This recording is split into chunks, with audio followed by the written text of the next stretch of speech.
대표적인 개혁 신학자인 칼빈은 인간의 모든 지혜, 곧 참되고 건전한 지혜는 두 가지가 있는데, 하나는 하나님에 관한 지식이고 다른 하나는 우리들 자신에 관한 지식이라고 했습니다.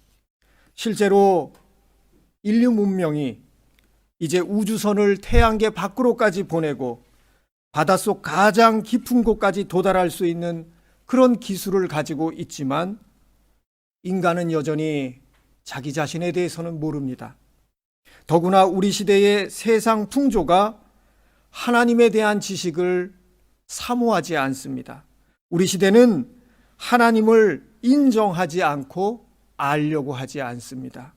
심지어 교회를 오랫동안 다닌다는 사람들 중에서도 하나님을 말하지만 하나님을 경외하지도 않고 그분을 두려워하지 않는 자도 허다합니다. 지금의 과학 기술은 너무나 놀랍게 발전해서 생명 복제가 가능할 만큼 되었습니다. 인간의 유전자를 완전하게 해독할 수 있는 날이 멀지 않았습니다. 인간의 유전자를 완전히 해독하면 우리는 인간에 대해서 모든 것을 아는 것입니까? 우리는 물어야 합니다. 인간 생명을 복제할 수 있고 유전자 가위를 통해서 유전자를 조작해서 심지어 맞춤 아기를 만들어낼 수 있으면 인간에 대한 참된 지식을 얻게 되는가? 과학 문명이 진보하면 우리들 모두 안에 있는 생명 파괴적인 죄악과 탐욕, 교만과 이기심이 고쳐질 수 있을 것인가?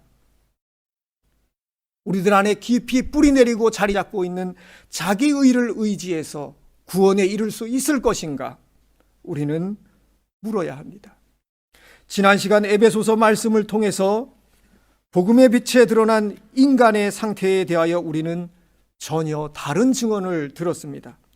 인간의 상태에 대한 성경의 증언은 우리 시대가 제공하고 있는 인간에 대한 낙관적인 지식과는 전혀 다른 것이었습니다. 인간의 상태에 대해서 이 시대가 우리에게 전달해 주고 있는 낙관적인 그러한 전망과는 너무나도 차이가 나는 것이었습니다. 우리들에 대해서 믿고 있는 지식이, 우리가 스스로 믿고 있는 지식이 얼마나 허상에 지나지 않는다고 하는 것을 성경은 통렬하게 드러내 주었습니다. 복음의 빛에 드러난 인간의 상태에 대해서 첫 번째 진단은 죄와 허물로 죽었다는 것이었습니다. 우리는 자신을 더 깨끗하게 하고 수양하면 되는 그런 존재가 아닙니다. 그런 것은 사람이 영적으로 살아있을 때 이야기입니다.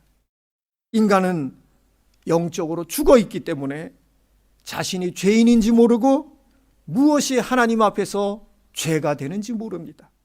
살아계신 하나님 앞에서 어떤 반응도 보이지 못합니다. 여러분들 가운데 혹시 왜 오늘 저 목사가 검은 넥타이를 메고 나왔나 하실 분이 있는 줄로 압니다. 제가 오늘 검은 넥타이를 맨 것은 우리 모두가, 저와 여러분 모두가 복음의 빛에서는 영적으로 죽어있는 존재라고 하는 것을 이렇게라도 전하고 싶어서입니다. 복음의 빛에 드러난 인간의 상태에 대한 두 번째 진단은 종처럼 매여 있다고 하는 것입니다. 우리는 그 어떤 것에도 매여 있지 않은 자유로운 존재라고 믿지만 실제로는 전혀 자유로운 존재가 아니라고 하는 것을 바울 사도는 증언합니다. 모든 인간은 세상 풍조에 매여 있고 사단의 권세에 매여 있고 육체의 욕심의 지배에 매여 있습니다. 예수 믿는다고 하지만 무엇이 실제로 여러분의 생각과 삶의 내용을 지배하고 있는지 한번 보시기 바랍니다. 말씀이 아니라 세상 풍조를 따라서 그것이 기준이 되어서 살아가고 있는 것은 아닙니까? 육체의 욕심을 쫓아서 살아가고 있는 것은 아닙니까? 눈에 보이는 것을 쫓아서 살아가고 있는 것은 아닙니까? 그런데도 내 뜻대로 할 수 있으니까 나는 자유한 존재라고 말할 수 있겠습니까? 우리 모두가 종이 되어서 자기 영광을 구하는 우상 숭배와 자기의 이익만을 구하는 이기적인 탐욕적인 의지에 매여서 그 하수인으로 살아가고 있다고 하는 것이 복음의 빛에 드러난 인간의 상태요, 우리의 모습입니다.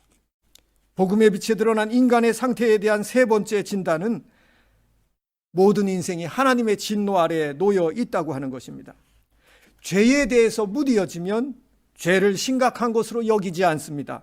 그리고 죄를 심각한 것으로 여기지 않으면 바로 그것이 사단이 우리에게 원하는 것입니다. 죄를 심각한 것으로 여기지 않으면 인생 이대로 가면 아무런 희망이 없다고 하는 것을 모르게 됩니다. 하나님의 진노 아래 놓일 수밖에 없다고 하는 것을 인정하지 않게 됩니다. 자기 의를 붙들고 살면서 그것이 나 자신을 구원해 줄 것이라고 믿고 계속 살아가게 됩니다. 십자가의 의는 예수 그리스도를 통한 하나님의 은혜는 거기에 자리할 곳이 없습니다. 자기가 아주 건강하다고 믿던 사람이 의사에게 가서 검사를 받았습니다. 의사가 말합니다. 남은 시간이 얼마 되지 않습니다. 치료 방법이 없습니다. 그렇게 말하면 그 말이 믿어지지 않고 그 말을 받아들이지 않으면 어떻게 됩니까? 내가 안 믿는다고 해서, 내가 받아들이지 않고 인정하지 않는다고 해서 검사 결과가 달라지는 것이 아니고 그 현실이 바뀌는 것이 아닙니다. 그러나 우리 안에 깊이 뿌리내린 자기 의는 성경의 증언을 거부하고 불쾌하게 여기도록 우리 안에서 역사합니다. 영적으로 죽어 있으면, 세상 풍조의 종이 되어 살아가고 있으면 하나님의 진노 아래 놓일 수밖에 없다고 하는 그 진단을 우리 안에 있는 자기의는 거부합니다. 하지만 내적으로 반발심이 생기고 거부감이 드는 것은 그만큼 우리 자신들이 죄 아래에 붙들려 있다고 하는 더욱 분명한 증거입니다. 십자가를 통한 예수 그리스도의 은혜가 아닌 자기의를 붙들고 구원을 얻겠다고 하는 분명한 증거입니다. 거부하고 반발한다고 해서 인간의 영적 상태에 대한 성경의 진단이 바뀌지는 않습니다. 성경은 우리 상태에 대하여 귀에 듣기 좋게 사탕발림처럼 피상적으로 말하지 않습니다. 교회의 타락은 멀리 있지 않습니다. 성도들이 거부감 없는 달콤한 말만 목회자로부터 듣기를 원하고, 자존심 상하지 않는 말만 듣기를 원하고, 목회자가 거기에 맞춰서, 그 장단에 맞춰서 듣기 좋은 말, 달콤한 말만 하면서 대중의 이목을 사로잡는 연예인처럼 행동하려고 할 때 교회의 타락은 이미 와 있습니다. 복음은 우리의 상태에 대해서 적나라하게 말합니다. 복음의 빛 아래 드러난 인간의 상태 앞에서 우리의 선택은 둘 중에 하나밖에 없습니다. 그 첫째는 복음의 빛에 드러난 진리를 계속 외면하고 살아가는 것입니다. 그렇지만 우리가 명심해야 하는 것은 외면한다고 해서 하나님의 진노 아래 놓인 운명이 바뀌지는 않는다고 하는 것입니다. 낭떠러지 아래로 떨어지고 있는데 나는 날고 있어, 날아가고 있어. 잠시 허상을 붙들 수는 있지만 바닥에 처박혀서 실제로 일어나게 될 운명을 바꾸어 놓지는 못합니다. 우리에게 남아있는 또 다른 선택은 복음의 빛에 드러난 인간의 상태, 나 자신의 상태가 그렇게 심각하다는 하나님의 말씀의 진단을 받아들이는 것입니다. 의사의 진단을 받아들이면 그제서야 치료가 시작될 수 있듯이 말씀의 진단을 받아들일 때에 우리는 비로소 절박하게 묻게 됩니다. 그러면 내가 사는 길은 무엇인가? 영적으로 죽어 사단의 권세에 매여 살다가 하나님의 진노 아래 놓일 수밖에 없는 이 운명에서 벗어날 수는 없는가? 절박하게 그제서야 우리는 묻게 됩니다. 오늘 본문은 그러한 물음에 대해서 하나님으로부터 어떠한 반전이 일어났는지 우리들에게 전해줍니다. 어떻게 우리의 운명이 죽음에서 생명으로 바뀌었는지 사도 바울은 오늘 본문을 통해서 어떻게 영원한 죽음과 진노 아래 놓여 있던 우리 인생이 새롭게 되었는지 뜨거운 열정을 가지고 전해줍니다. 그 첫째가 하나님께서 하셨다고 하는 것입니다. 우리에게 영적인 생명이 없을 때에 하나님께서 영적으로 사망 선고가 내려진 우리를 일으키셨습니다. 죽음에서 생명으로 바꾸시는 능력의 하나님께서 그렇게 하셨습니다. 에베소서 2장에서 사도 바울은 2번에 걸쳐서 우리가 죽었다고 말하고 있습니다. 영적으로 죽어 있는 우리가 스스로 할 수 있는 것은 아무것도 없습니다. 우리의 죽음을 생명으로 바꾸시는 능력은 하나님께 있고 하나님께서 그 일을 행하셨습니다. 둘째, 우리를 살리는 것은 오직 하나님의 은혜로 된 일입니다. 우리 안에 구원받을 만한 자격과 조건이 있어서 된 것이 아닙니다. 본문에 보면 사도 바울은 은혜로 구원을 얻었다고 하는 것을 2번이나 힘주어서 강조합니다. 우리는 우리 안에 무슨 영적, 도덕적인 탁월함이 있어서 그것 때문에 구원을 받은 것이 아닙니다. 우리 중 누구도 그렇게 구원을 얻은 자가 없습니다. 모든 인간이 예외 없이 죄로 죽어 있다고 하는 것을 우리는 이미 확인했습니다. 그러므로 우리가 자신의 구원에 대해서 내 자신이 조금이라도 기여한 것이 있다고 생각한다면 그것은 성경의 증언과는 다른 자기 교만일 뿐입니다. 오직 은혜로 된 일이기 때문에 그런즉 자랑할 데가 어디냐, 있을 수가 없느니라, 그렇게 우리는 고백할 수 있을 뿐입니다. 우리는 또한 믿음 때문에 구원을 얻은 것도 아닙니다. 믿음도 우리 결심이나 의지가 만들어내는 것이 아니라 하나님의 선물이요 하나님의 은혜가 우리 안에 역사한 결과이기 때문입니다. 오늘 본문에서 사도 바울이 분명하게 확인해 주듯이 우리 행위가 우리를 구원한 것이 아닙니다. 우리의 믿음이 우리를 살린 것도 아닙니다.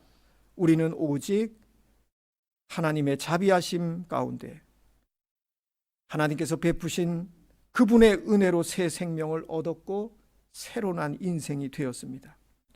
세 번째, 우리를 살리는 것을 하나님은 예수 그리스도를 통해서 하셨습니다.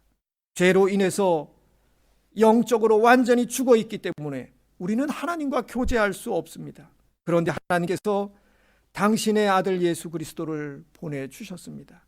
그리스도께서 우리가 받아야 할 진노를 십자가에서 감당하심으로 우리를 죄와 진노의 죽음에서 살리셨습니다. 그리스도 예수 안에서 우리는 그렇게 죽었던 생명을 얻었고 하나님과 교제할 수 있게 되었습니다. 그러면 은혜로 새로 난 인생에게 하나님께서 원하고 기대하시는 것이 무엇입니까? 하나님께서 우리를 구원하신 목적이 천국에 보내시는 것이 유일한 목적이라고 여러분 믿고 계십니까? 만일 천국 가는 것이 하나님께서 우리를 구원하신 단 하나밖에 없는 유일한 목적이라면 우리는 지금 이 땅에 있어서는 안 됩니다. 우리는 지금 이 땅에 더 이상 살지 않고 다 장례 치르고 천국에 갔어야 합니다. 아무도 이 땅에 없어야 합니다. 그런데 오늘도 여전히 하나님은 우리에게 생명 주셔서 이 땅에 살게 하십니다.